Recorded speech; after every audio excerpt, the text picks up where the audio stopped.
Elise is 5 years old. She was born with a cleft lip and palate. Open your mouth, please. Show me your teeth. Well done. She had her first surgery at 6 months. In a few weeks, she'll undergo a third procedure. The goal is to close the gap in the gum, which creates a connection between the mouth and the nose. That's not normal. So it needs to be closed. To do this, we'll take a small amount of bone from the hip. In 2025, Nantes University Hospital launched a unique program dedicated to children whose condition could be linked to their parents' pesticide exposure. Elise is one of its first patients. Her mother worked at a timber mill while pregnant. We handle wooden panels, which have been recycled and treated. But we don't know what they've been treated with. Some of the products we use are toxic, but what can you do? We don't have a choice, really.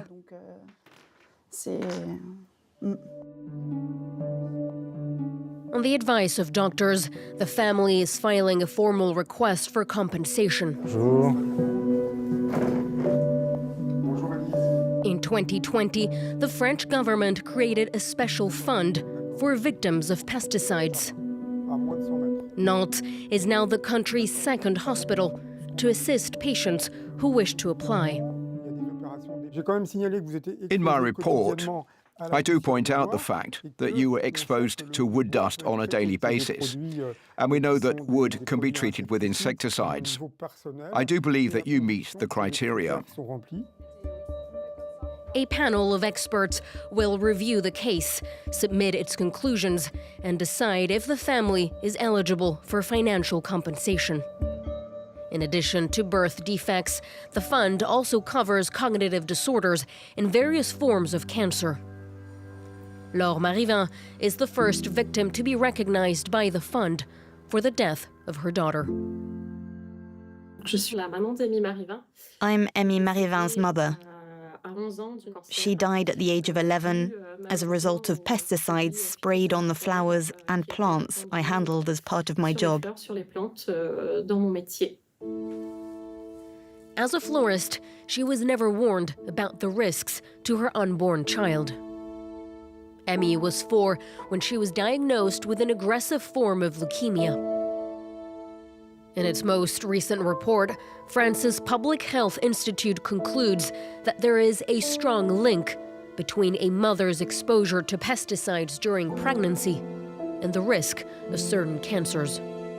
For Laure Marivin, authorities have failed to protect the most vulnerable. The government recognized that Emmy died because of pesticide exposure.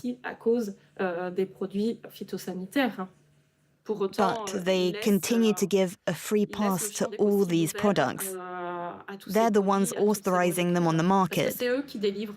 So for me, they're not protecting us. France remains Europe's leading consumer of pesticides. Across the country, families in rural areas are seeking answers. Is the environment they live in making their children sick? It's in the air we breathe, the water we drink. We can't escape it. Franck Rincher lives in the southwestern region of La Rochelle. His town has been identified as one of several clusters of childhood cancer in the area. In 2019, his son was diagnosed with bone cancer at the age of 2. When we arrived at the hospital, a mother was compiling a list of cases, mostly leukemia and lymphoma. We were shocked to see that some of the parents knew each other and lived in the same towns. Together with other families, he collected hair and urine samples from 72 children across several districts. They all contained traces of toxic chemicals, 45 different substances in total. Scientists call this the cocktail effect. When combined, pesticides can become even more toxic. Researchers have produced data on the cocktail effect and the chronic toxicity of these chemicals. And yet, the government remains responsible for regulating pesticide use. But it's become clear the system is not working anymore. Authorities are no longer protecting people. Frank also denounces the influence of agricultural lobbying on political decision-making. Frustrated with government inaction, the small-town mayor decided to act, buying land used for intensive agriculture and converting it to organic farming. I'm not a green mayor, but my goal is to protect everything around us. Homes, nearby oyster and mussel farms, a nature reserve, a bog where migratory birds have been spotted. We need to find a way to balance it all so that everyone can work and live in a healthy environment. The scientific community is sounding the alarm.